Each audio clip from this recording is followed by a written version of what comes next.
Right now on Up with KREM, parents are being warned of school supply shortages coming this fall. So this morning, where you can find some for free in Spokane.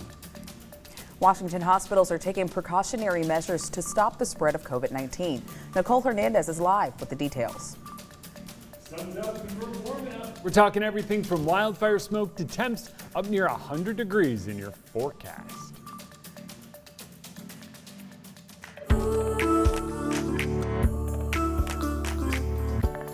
Up with KREM begins now. Well, get your fans going, crank right. the AC because the heat is back in the inland Northwest. We were pretty spoiled. We had a couple of days off from that extreme heat, but it is returning. That's right. But at least we aren't the only ones going through it right now. That's right. Believe it or not, according to the National Weather Service, over half of the population is either under a heat advisory or an excessive heat warning. Either way it goes, it's just hot. So we can all relate to each other. Our friends across the country will be like, hey, you dealing with the heat too? Yeah, man, me too. But hey, you know what? The South, they have the humidity though. Yeah. And I'm so glad we don't have that. Yeah, Thank you don't want any goodness. parts of that. That's not fun. Yeah. Hey there, friends. Good morning. Jeremy joining us now in the Weather Center. Jeremy, tell us something good. Let's tell do us something some good. positive. You've been saying miserable, but Yeah. I got a positive. It's great weather to get out to the lake. go. Okay. That's one Yeah. positive. Lake weather. Yeah.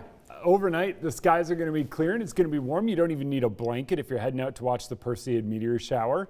That's another positive. Another positive, if you don't like this warm weather, there is an end in sight. And another positive, meteorological fall basically begins here in 20 days. Whoa, I didn't even do that math until right then. Holy moly. That's quick. That's right around the corner. You can see a little bit of atmospheric haze there in North Idaho. Some parts of North Idaho are looking at an unhealthy for some air quality. That's up and over Lookout Pass.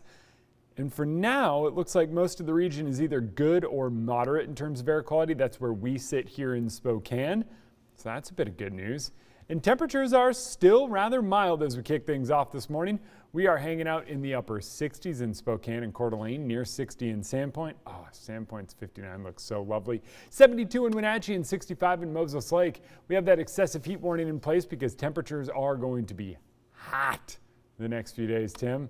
There you go. I got that word for you. H-A-W-T. That's what we say when it gets this kind of warm. And yeah, the real question is, does suffering through this kind of heat, knowing the rest of the country is doing the same thing, make it any easier? I'm going to go with no. But either way, by 10, we're in the 80s. By noon, we're up at 90 and climbing to near 100 later today. All this week, we've been talking about the rise of COVID-19 cases throughout the inland Northwest, and health experts are saying they think this is all because of the Delta variant. Yeah, right now hospitals in Washington and Idaho are taking precautionary steps to stop the spread. Nicole Hernandez joining us now live. And Nicole, what changes are we seeing at some of these hospitals? Yeah, guys, so hospitals in both North Idaho and Washington state now are saying that they're no longer doing elected surgeries. They're postponing those surgeries that are not emergencies. So both Providence and Multicare announced this specifically yesterday, that they're doing this postponing. The hospitals are saying that they are low on resources from this new wave of cases. Providence doesn't know how long surgeries will be delayed as of right now. A spokesperson said that they will try to let patients know their surgeries are being postponed as soon as possible by calling them directly. Non-emergency surgeries are for conditions that are not life-threatening. So if you have any questions about an upcoming surgery, you should call your healthcare provider. In a statement to KREM, Providence wrote in part, quote, "We realize that all procedures and surgeries are very important to patients, and we will work with each patient on a case-by-case basis to reschedule and provide necessary care," end quote. Now, according to the Spokane Regional Health District, 116 people are hospitalized in Spokane with COVID-19. There's also 277 new COVID cases in our area. These are numbers that we haven't seen for quite a while, but 50.5% of Spokane County ages 12 or older are fully vaccinated at this point. Now, across state lines, Kootenai Health has also postponed some non-emergency surgeries. Hospital leaders also said it would be tightening visitor restrictions. Patients will only be allowed one visitor per day in inpatient areas and the emergency department. Birth center mothers may also have a doula in their room. Pediatric patients may have 2 parents or guardians, and patients who are in end-of-life care may have 4 visitors in a 24-hour period. The hospital also extended COVID-19 testing hours. The Panhandle Health District is reporting 106 new coronavirus cases, and 72 people are hospitalized with the virus right now. So if you're interested in more information or a breakdown of everything that we just went over right here, you can text the word surgery to 509-448-2000. We'll send you a link with everything we have. Live in Spokane, I'm Nicole Hernandez.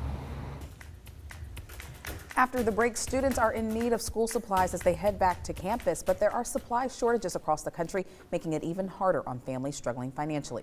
This morning, we'll tell you where you can find school supplies for free in Spokane today.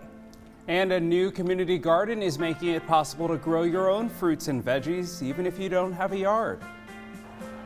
I hadn't ever had a place where I could grow vegetables before, and now I'm living in an apartment, so this is a wonderful opportunity. Oh, so wonderful. And this morning we are introducing you to the people behind the South Hill's newest community project.